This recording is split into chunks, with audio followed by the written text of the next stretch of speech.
Hey, Tony here. Just a quick note before we get started. So this episode was originally released in April of 2020, but in December of 2020, I learned that I had made two mistakes in the episode. So what I did was I recorded a correction segment and put that right at the beginning of the commercial break. I didn't put it where the mistakes happened because it would have been rather confusing had I done that, because just the way the conversation went, it would have been really awkward. So again, make sure to listen to the beginning of the commercial break. After that, it's all exactly the same episode. By the way, if you want to find out about the interesting backstory to how I found out about these mistakes and a couple other little things, make sure to go listen to episode 32 of Ichimon Japan. You can consider that a part 2 to this episode. But in the meantime, I hope you enjoy the episode. Oh no. That's been my dream since now. Yeah, so I know you know their secret recipe, Ryan, so don't reveal it. I guess we have to change our plan for the next episode. What is the Colonel's recipe?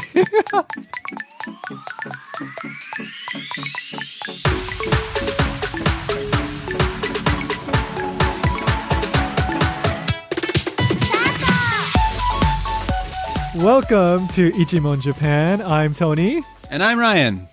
All right, so Ichimon means one question, and every episode we ask one question about Japan, and today's question is, what is the curse of the Colonel?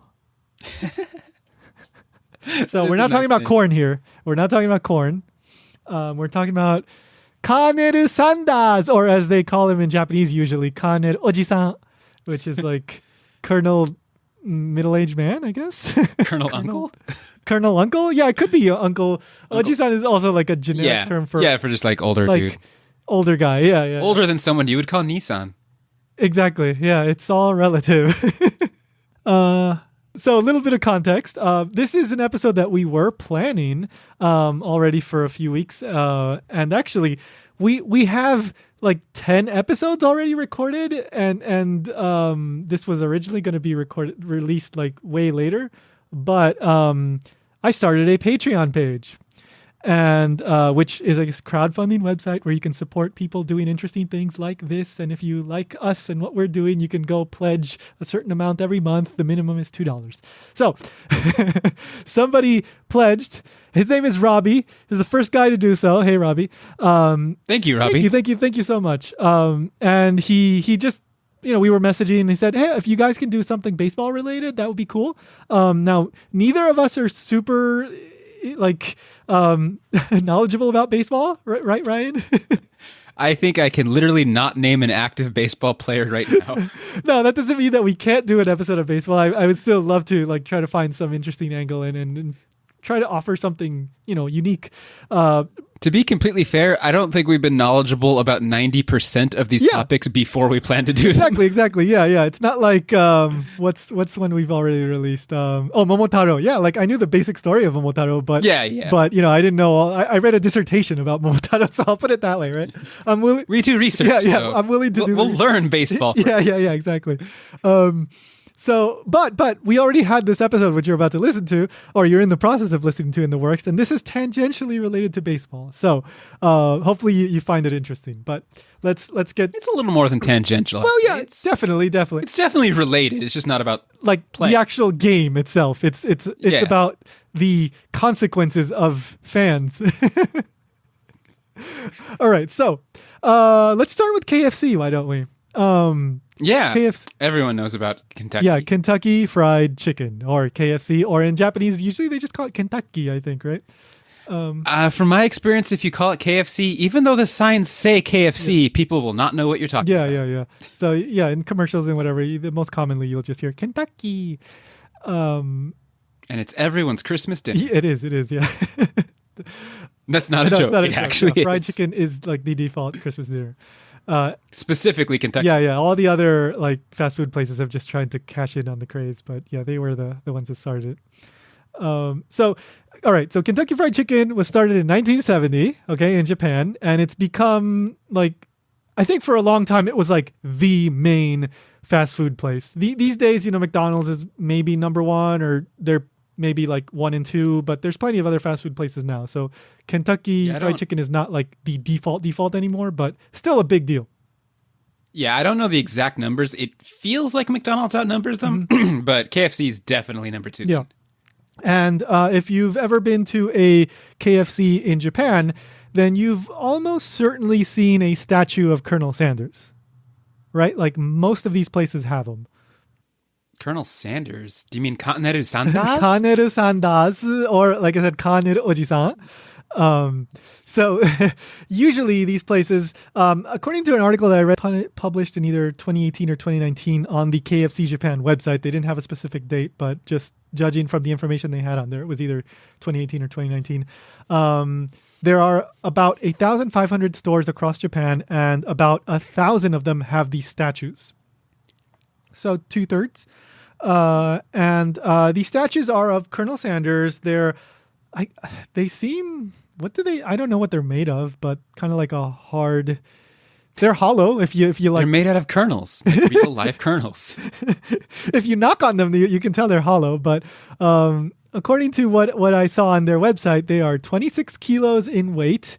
And that is like a little over 50 pounds, maybe 50 to 60 pounds. And they measure 173 centimeters tall.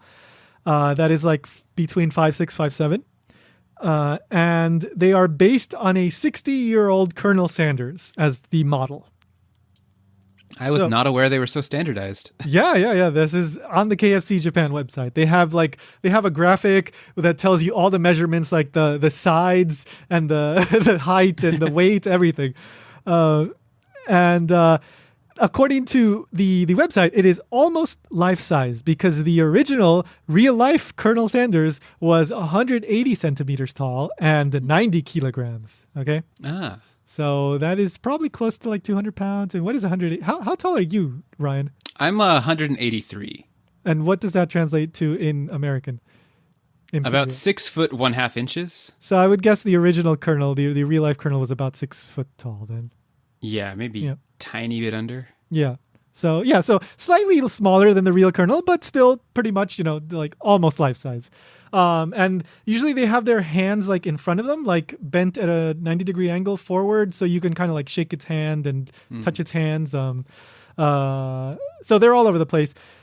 So there are these statues at most KFCs in Japan. Now, let's go back to 1985. So now let's talk about baseball. Now let's get to the baseball. So Colonel Sanders played for the Hanshin Tigers. Yeah, so after he stepped down from KFC and his role as the mascot, he started playing baseball, yeah. When he was 60 years old. Well, so he did visit Japan 3 times, according to this KFC Japan page. And he said he really liked the statues, apparently. So, I don't know. I gotta say, like, the menu's a little different, and I prefer the Japanese KFC menu to the American one. Yeah. It's good. They have some good stuff and some, like, I mean, even McDonald's stuff. They have a lot of, like, seasonal special items that you don't get in the U.S. Yeah, I love, like, okay, I think both of them have better Japanese menus than American menus. Yeah. Okay, so baseball. So, Osaka. In Osaka, the baseball team, like, it's not actually in Osaka. It's their stadium is in Koshien, right? Which is a different prefecture. Which is Hyogo?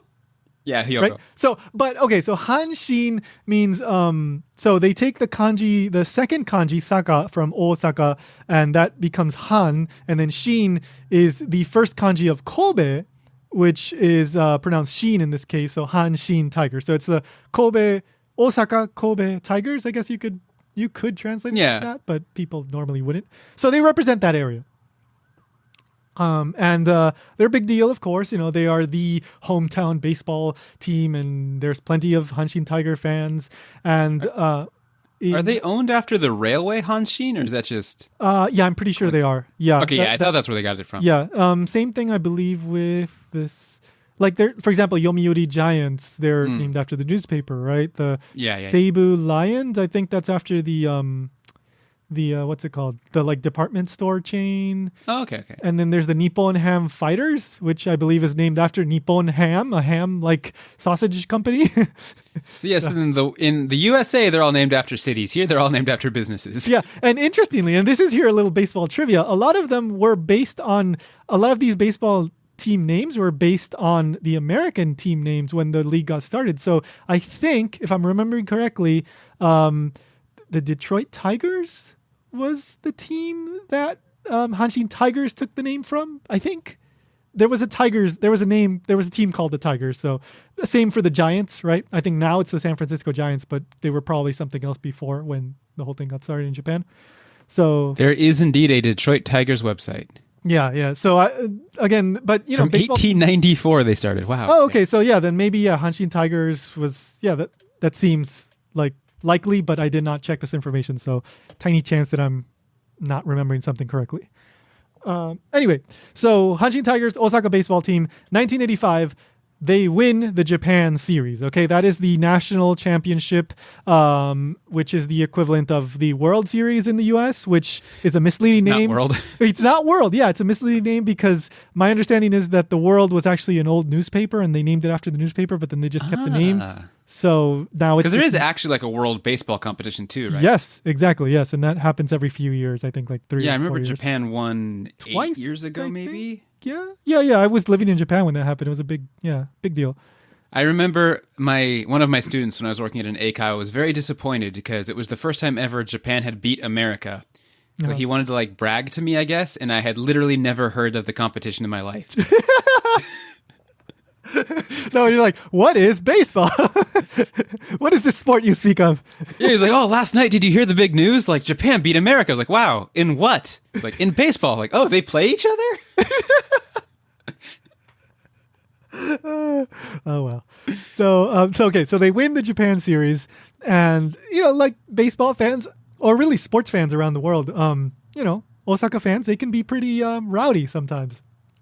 And so they're celebrating in the Dotombori area of Osaka.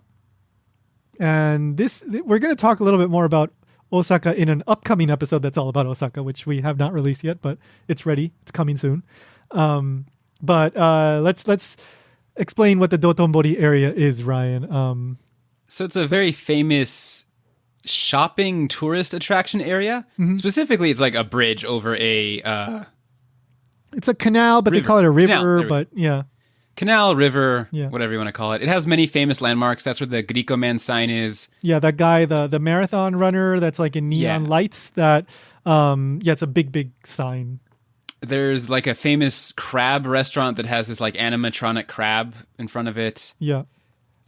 Frequently in Japan, like if you're watching a movie that wants to establish itself as taking place in Osaka, you'll see like shots of that area because it's just like the famous iconic area of Osaka. Right.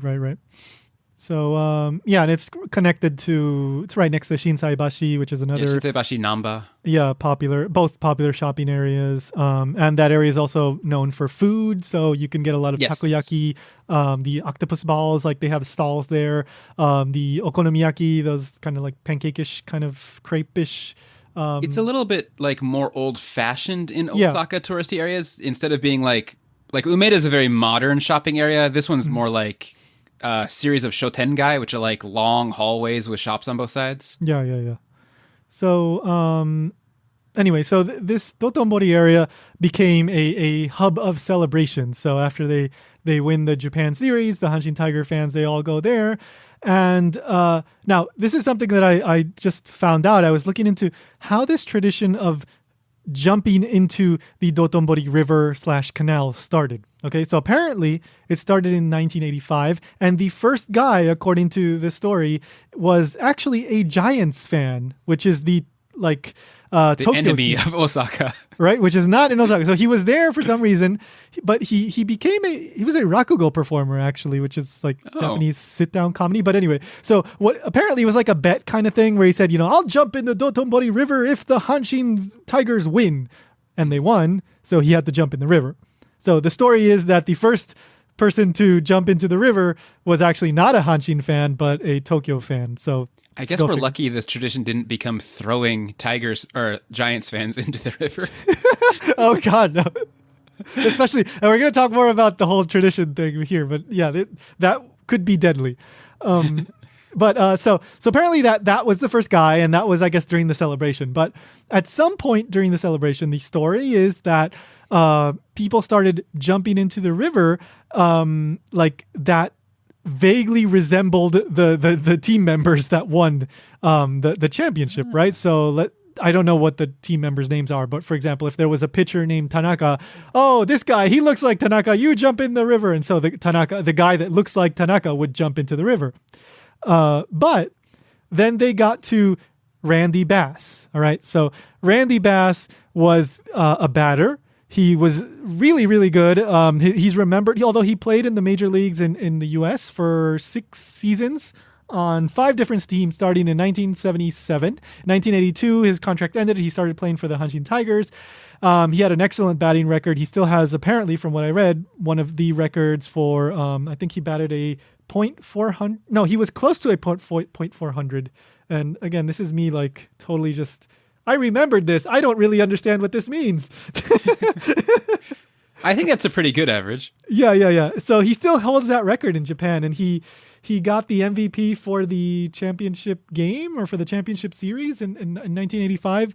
So like he was like one of the star players at the time for the Tigers. And he was remembered for, he had a big beard. And so he's a white guy from Oklahoma with a big beard. Obviously, most Hanshin Tiger fans do not look like this guy, right?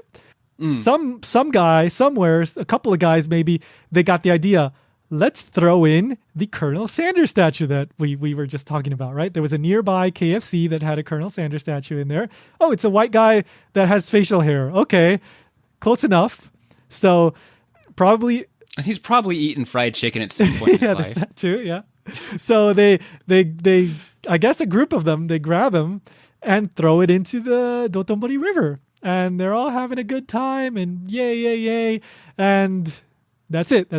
So I'm a little curious, like, at least the statues I've encountered are like fastened in place. Were they not in the 80s, or did they like break it off? Good observation, because that was going to come up. So as far as I can tell, they were not. And given that they're only 26 kilos, I mean, a person that's reasonably strong, a guy can usually pick up about 50, 60 pounds without too much trouble, although it is kind of an awkward thing to, I guess you'd have to kind of bear hug it to pick it up by yourself. But later on in 2003, there were celebrations with, or was it 2002? Yeah, I think it was 2002 with the World Cup going on in Japan, Korea. Stores ended up bolting down their Colonel Sanders. So I don't know if every single place across Japan now has it as a policy to bolt down their statues, but at least in Osaka and Kobe, if you look around, you're far more likely to see them bolted down, I think, these days. Yeah, at least all the ones I've personally seen have been bolted. Yeah. So, because when I just sort of assumed that was from the beginning, so I was wondering, like, did they like break the shins off or something? No, as far as I can tell, it was just placed there, and they didn't expect people to do that. So yeah, but they did eventually learn their lesson. So okay, so I think we could take a break because we started talking about a whole bunch of other stuff at the beginning. But yeah, so we'll be right back. Okay, so it's correction time. So number 1, the Tigers fans did not throw the statue into the river after the Tigers won the Japan series in November of 1985. They had already thrown it into the river by that point because the fans had thrown the statue into the river in October of 1985 after the Tigers won the Central League Championship. Okay, so the Tigers won the Central League Championship. That means that they can advance to get to the Japan series and have that chance to become the number 1 in the country. And so the Tigers fans were just so happy after they won the Central League Championship that's when they threw the statue into the river, not after the Tigers won the Japan series. Number 2, the other thing that I got wrong is in that story about the rakugo performer that jumped into Dotombori River after the Tigers won the 1985 Japan series. That is accurate. That is correct. He did do that according to an article that I saw that was based on a TV appearance that he did. He did lose the bet and jumped into the river because of that. However, the part that I got wrong is where I said that he was the first person to ever do the Dotombori Dive, as it's called. I think that was one of the very last articles that I read before we recorded this episode. And so I read it in a hurry and I misinterpreted something that was there. That is wrong. And one piece of concrete evidence that I can provide immediately is the fact that, remember, the Tigers fans were jumping into the river a few weeks before the Tigers won the Japan series. That's when they threw the statue into the river. So they were already doing Dotombori dives a few weeks before this rakugo performer did it in November. So at the very least, there were people doing it in October. And I'm pretty sure there were already people doing it before then. Who knows when this tradition started? Again, you shouldn't do it, but I'm sure it's been going on for quite a while. So there you go. Those are the two mistakes. I apologize for the mistakes. And by the way, if you happen to find a mistake in any other episode, please send me an email, ichimon@japankyo.com. Tell me about it so that I can correct it. And again, go check out episode 32. That goes further into depth into these mistakes and how I found out about them. All right, so let's get back into the commercial break and the rest of the episode. Hey, is there anything about Japan that's been puzzling you, or maybe like there was something in the language that you're just not sure about, or some kind of folk belief, something in a story that you heard that just has you confused? Well, send us an email, ichimon@japankyo.com. Ryan and I can't guarantee that we'll have the answer to your question, but we'll do our best to answer the question as long as it's, something that can actually be answered. And even if it can't be answered, we'll still maybe give it a shot. I don't know. But anyway, ichimon@japankyo.com. That's where you can send your emails, your questions, or just your comments, whatever. If you have anything to offer us, any additional insight into some topic that we've covered lately, we'd love to hear from you, our wonderful listeners. All right. So, and don't forget to check out Japan Station. That's my other podcast, japanstationpodcast.com. The latest episode is about the Japanese chicken industry. It's really interesting. That's episode 35, my interview with Dr. Benjamin Schrager. All right. So let's get back to the curse of the Colonel. Let's go. Okay. 1985. We're back. So, Back to the Future. The year was 1985. All right. In a canal in Osaka. Yeah, in a dirty canal, and it was polluted. It's pretty dirty. Yeah, and apparently it's kind of cleaned up a little bit, but I don't know. I guess I don't live there now, but my memories of it a decade ago are like, yeah. I feel like your visibility in it is maybe like 4 inches. Yeah, and exactly. So after the statue disappears into the river, they can't find it. Like through the next few years, there are apparently TV shows and people just kind of try to find it, and there's routine maintenance on the canal apparently too, and they just can't find it. Like it's muddy and polluted, and just I don't know, it just disappears. And I was dissolved. Yeah, it's like people don't know. And so around 1988, according to the Japanese Wikipedia entry on this, in 1988, a Japanese TV show covers the topic, and they are the ones that are credited with really turning this into a large-scale urban legend. People just know about this story because what happens is that people start saying that because they threw the statue into the Dotombori Canal, now the Hanshin Tigers are cursed. They will never win again, right? They will never win another championship because the colonel is upset at them. And never enjoy the taste of fried chicken. Yeah. And I think it's the Boston Red Sox. They had like a similar thing, the Curse of the Bambino, with like a goat, and I don't know the whole story. I think that one went on a lot longer. Yeah. And they I think it was, not like 10, 15 years ago, they finally got to the World Series again. But anyway, similar kind of thing, right? So it becomes this thing where the Hanshin fans say like, oh, we're in a losing streak because of the colonel, right? Because the fans did that, and now we're being punished. And apparently for like 18 years, they were in a pretty, their record was pretty bad.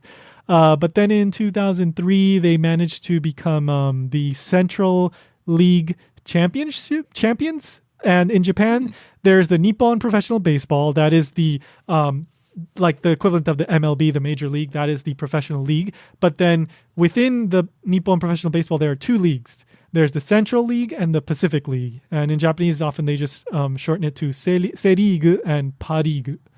And the Hanshin Tigers are in the Central League, and they won the Central League championship, which means they go to the Japan Series to face off against the Pacific League champions. And so in the 2003, they thought, oh my God, the curse is going to be lifted. And they do a big celebration in Dotombori again. And I believe some guy ends up dying from jumping off the bridge. So then they got a new curse. Yeah. Yeah, it's a you're going to die if you jump off the bridge curse. And sadly, that is a thing that happens. A few years later, around 2000, I can't remember when it was, probably like around 10 years later, a Korean, I think foreign exchange student jumped off the Ebisu Bridge and then ended up dying. And then we can go into the thing that we were talking about before we started recording, but in 2019, the Heisei period ended. And became the Reiwa period, right? So yes. When the emperors changed, they renamed the kind of dynasty, but just general period of the rule of the emperor, right? I think it was April 1st? Yeah, exactly. Yeah. So right at the end of March, there were big like countdown events. It was almost like New Year's-ish, right? New Year's Eve-ish. And there were, of course, many celebrations around Osaka, especially in the Dotombori area. And this one guy, I think he might have been like a YouTuber or something, because I watched the video that he uploaded in January of this year, so a few months after this happened. And I will post this video so you can see it. But he's on the bridge, and then he says, "Heisei, arigato! Thank you for the heisei." And he's not even looking like at the water. He doesn't look at the water before he jumps. He's looking at his friends who are filming him. He says, "Heisei, arigato!" And then he runs off the bridge in this like super flashy way and ends up landing on a tour boat that was that was right under there. And there's a video shot from someone on the tour boat, so you can see it from both angles. And people are like, "Ah!" And you see it, and it's scary, right? This guy is just like falls from the sky. Thankfully, he didn't die or anything. He did get a compound fracture in one of his arms. And he tells the story in this video that, he sees the captain coming at him, and he figures, oh, he's going to come and ask me, like, "Are you okay?" And the captain's like, "You idiot! Like, you could have killed someone." Which is absolutely true, because he could have landed on somebody, but he didn't. And then he basically kicks him off the boat, and the guy disappears. And then on this Kotaku.com, right? They ran an article on this, and they said like, "Oh, the guy just disappeared, and we didn't know what happened to him." Just like the Colonel Sanders. But then I managed to find the video done by the guy. He explains that he ended up going to the hospital, and they figured out that he had a fracture, and he had asked his friends not to like show the video online, but anyway, the video ended up getting online, and then it was a whole big thing, and he was kind of like all embarrassed, and he asked people, "Please don't do it." So people have died jumping off the Ebisu Bridge. It's called the Dotombori Dive. People do it for New Year's too. And I saw one video of a YouTuber who did it wearing a gorilla costume. So it's this thing that people do. People have done it for Halloween, but it's dangerous. So please don't do it because people do die. It is, not exactly the clearest, safest waters. You could get stuck on something. Who knows? So yeah, don't do it. Don't do it. Where were we? Don't kill yourself. 2000. Let's go to 2009. So, okay, yeah. Because we already talked about, like in 2003, they started bolting down, hiding their statues when people would celebrate because they didn't want people like throwing in the statues in the area. But 2009, March of 2009, big thing happens. They find the upper body of the statue, and I think Ryan, you said you were living in Japan at the time. Yeah, I was living in Osaka at the time. Yeah. I was living in, kind of living in Osaka. But was it Hyogo? No. So what happened was, I had gone back to Florida after studying abroad, and I wanted to go back to Japan. And so after I graduated from university, I just decided, you know what, I'm just going to go to Japan and try to find a job over there because I couldn't apply for, like, for example, for JET, they have a very strict schedule and it was just, the timing was bad. So I went on a tourist visa for 3 months and I just stayed there. And I started applying to jobs. I didn't find anything, but I was living in Japan when that happened. And I remember watching it on the news, and they, those 2-3 days, that whole week, I think they covered it quite a bit on the news. And I remember watching reports about it. So in March of 2009, they find the upper body, and it was like a routine maintenance check. They just check for, trash and general condition. And one entry in Japanese that I was reading said unexploded ordnances. So I guess from time to time they still find like bombs or whatever from World War II. So that's scary. Yeah, that is pretty scary. Yeah. But they were just checking. So yeah, don't jump in the river. You might explode. Yes, there's a tiny chance that there's a bomb there from World War II still. So they're checking around, and the English language Wikipedia entry said at first they thought it might have been I think they said, an exploded ordnance, and then they thought it might be a corpse. So who knows? I don't know if that's actually true, but because corpses are like hard, yeah. They don't move. But they find the upper body, and then they find the lower body, and then they find, I think, the left hand by the next day, and they were missing the right hand and the glasses, if I remember correctly. So no, I did not remember that correctly. So on the first day, they found the upper body, and on the second day, they found the right hand and the lower body. So it was the left hand that was still missing along with the glasses. So they found all the pieces like close together. Yeah. After 25 years of not finding anything. Right. 1985 to 2009. Yeah, they found it all in the same area. It took them like around a day to uncover all that stuff. And so all the previous searches, they just like weren't doing their job. Well, so according to one report that I saw, it was about 180 meters away from the place where they thought the incident happened. So I guess the current must have pushed it down or something, like pushed it away a little bit. Or he just came alive and swam around. I guess, yeah. That's what I choose to believe. So they find it. And of course, the curse is lifted, and yay, celebration. They have not won a Japan series since. They've come close. I think it was in like 2014 or 2015. They got to the finals. But yeah, they ended up losing in 5 games to the Fukuoka SoftBank Hawks. So I guess, they ended up replacing the glasses in the right hand with, like, I guess, new ones because they never found them. Human ones. Human ones. Yeah, human glasses, yes. Made from humans. Yes. Because I guess they never found it. But, I mean, you could make the argument that the curse will never be lifted until they find the original arm and glasses. There's a chance they just broke to rubble at that point. Yeah, I mean, especially the glasses. That seems like they would break at least into a couple of pieces.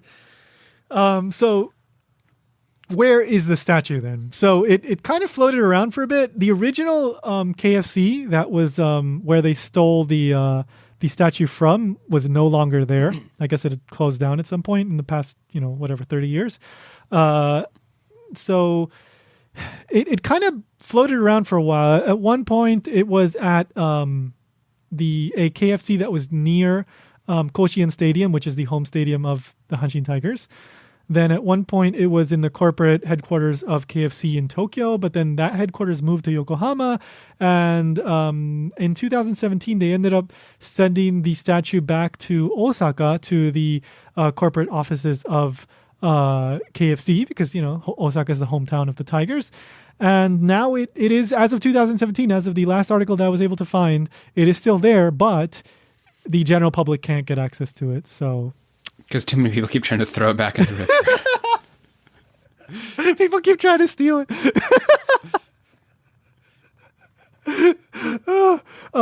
So according to one article that I was reading that was from like 2018, they have it as a kind of like good luck symbol there for all the executives going off to make their deals, right? The colonel is there for them. this old beat up colonel. So it's still around, and I don't know if we'll ever get to do this, but Ryan and I would love to try to use our media credentials to try to check out the statue if we're ever. Yeah, let's ask for an interview of the statue. Yeah. It's like we'd like to interview the statue and how it feels after 30 years in being floated around and in the river. Like, was it cold? Yeah. What did it do for food? I did see a turtle once in the river, so there's at least I have too. Yeah. There is some life in that dirty river. So you're saying he ate turtles to survive? Yeah.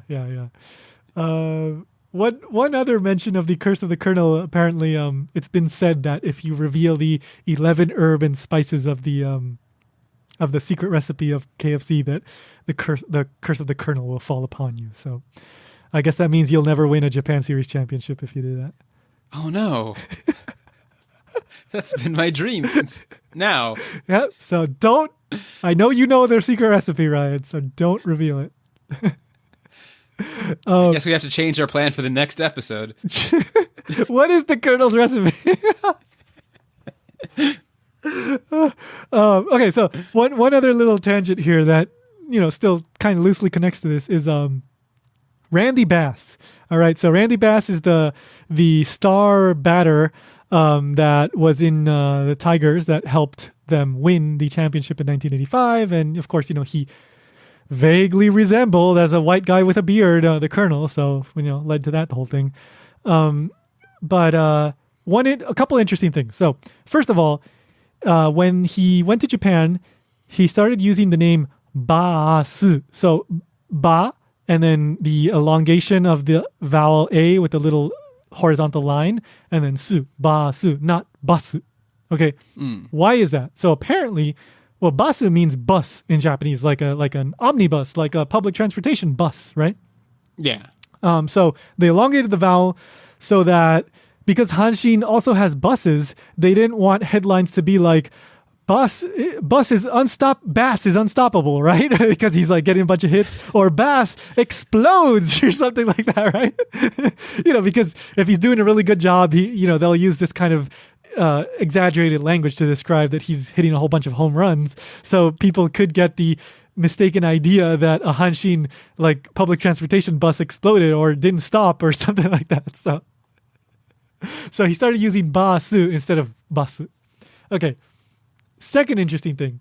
So he continued playing with the Tigers until 1988. Eventually, he would return to the U.S. and he became a state senator for like 20-ish years, I think, since like early 2000s to like 2019 for Oklahoma. So he's still alive. I would love to interview him. I don't know if that would be possible. What do you think of the Curse of the Colonel? Yeah. But there's a very interesting thing about the way in which he ended up leaving, though. So, 1988, his oldest son, I guess, is still in the U.S., is still quite young, maybe like still infant. And according to the English sources, it says he got brain cancer, but according to the Japanese source that I read, it said a hydrocephalus, which is like when you get like fluid in the brain and your head's kind of like, your brain, I guess, kind of swells, your head swells, and it's very dangerous. But something happened with his son's head, with his head's brain. Okay, so whether it was brain cancer or hydrocephalus, I don't know. But so Randy Bass has to go back to, care for his son and see that he's okay. Yeah. And this is like halfway through the season. Well, I don't know if halfway, but it was in June and the season was already underway. According to his contract, the Tigers would pay for like the medical expenses and so he leaves, but they end up basically disputing this and they want to kick him out. And according to the English source, and I couldn't find this confirmed in the Japanese source, but Randy Bass recorded this. So when they wanted to get basically kick him out, they end up kicking him out. He had evidence that they had promised to not do that to cover the medical expenses. And so this put the general manager of the Hanshin Tigers, Furuya Shingo, in a very uncomfortable situation. Let's just put that lightly. But although it's not 100% confirmed, because I guess he didn't leave a note. Ryan, I think you know where I'm going with this. He ended up committing suicide. Yeah. So Furuya Shingo, he ends up jumping out of a Tokyo hotel, just I guess out of the window. And it's kind of speculated, assumed that it had to do with this whole like scandal that happened with Randy Bass and, just pressures. And unfortunately, this whole thing about like company presidents getting involved in scandals and then ending up like killing themselves is not uncommon. Yeah, it's not. Yeah. So it's a whole like, taking, they end up in shame, I guess, and they end up taking responsibility for it in that way. Although, like what does that really end up solving? Nothing really. I don't know. So it makes things a lot worse. Yeah, it kind of does. Yeah, because you end up basically hurting your own family. Like even if they like the wife, like I was reading this thing about like the wife, he was calling the wife on the night, and then she ends up taking a taxi to see him. But by the time she gets there, because she was in Osaka, like he had already done it, and it was a whole tragedy. So, yeah. But anyway, Randy Bass and his son ended up okay. The son has grown up, and I think he was working for like Goodyear or something like that, I read. So he's totally fine. That's good. Yeah. And Randy has, for a while, he was kind of like a goodwill ambassador to Japan, and he seems to have kept, good connections to Japan and had a successful career, promoting baseball also in Oklahoma, but also in politics. And so it seems like he's totally fine. And the Colonel Sanders statue is back, and, for the most part, things are, I guess the curse is mostly lifted, although... Yeah, except for the hand and glasses. Except for the hand and glasses, which means they may end up being able to go back to the Japan series again, but they'll never win, I guess, huh? Or they'll never win big. They'll never win big. Yeah, so that is... Which hand was it? They need to have like a left-handed or right-handed pitcher to do it. I believe the right hand is the one that was still missing. Okay, then they can only do it with a left-handed pitcher. Yeah. Again, it was the left hand, not the right hand, that was never found. So yeah, that is the curse of the Colonel. Interesting little story. And yeah. One last side note. In 2018, KFC unveiled the first version of the Colonel statue that was sitting down. Yep, on a bench. Yeah. And that was apparently because children would say like, "Oh, why is the Colonel just like standing there?" Like, so they wanted the kids to have closer access to this Colonel Sanders so they can sit next to him. So there you go. There are some statues of the Colonel that are sitting down. Exciting. I don't think I've seen one. I don't think I've seen one of those either. Yeah. I think I've seen a sitting Ronald McDonald. Yes, I've definitely seen sitting Ronald McDonald's. Yeah. Yep. So you can eat your chicken sitting down next to Colonel. All right. So anything else, Ryan? I'm good. Kind of in the mood for KFC now. Yeah, well, I'm certainly wouldn't mind fried This food. Episode is not sponsored by KFC. No, it's not. It's sponsored by Robbie, kind of. Yeah, I guess that's true. It's sponsored by Patreon, of which there is one. Yeah, it is sponsored by Patreon. So, guys, if you want to make sure that we keep, investigating these deep mysteries of Japan and bringing you incredibly groundbreaking information like fried chicken curses, then please go check out japankyo.com/Patreon. I'm about to unveil a special tier for the $5 a month pledges, which is coming. More information on that is coming very, very soon, but I think you'll enjoy it if you enjoy this or my other podcast, Japan Station. So, Ryan, should they do that? Yeah, absolutely. No, but seriously, that does help cover like it really does. the hosting costs, because there are costs involved in yeah, and we know this is a tough time for people. They're just breaking the timeless quality of this. The pandemic is going on and all that. I know some people can't afford to do that, so if you can't, that's totally fine. But if you can, then we certainly do appreciate it. Very much so. Yes. All right. So we'll leave it at that. Go eat your chicken if you have some. And until then, we'll see you. You got him. We'll see you next time. See you all.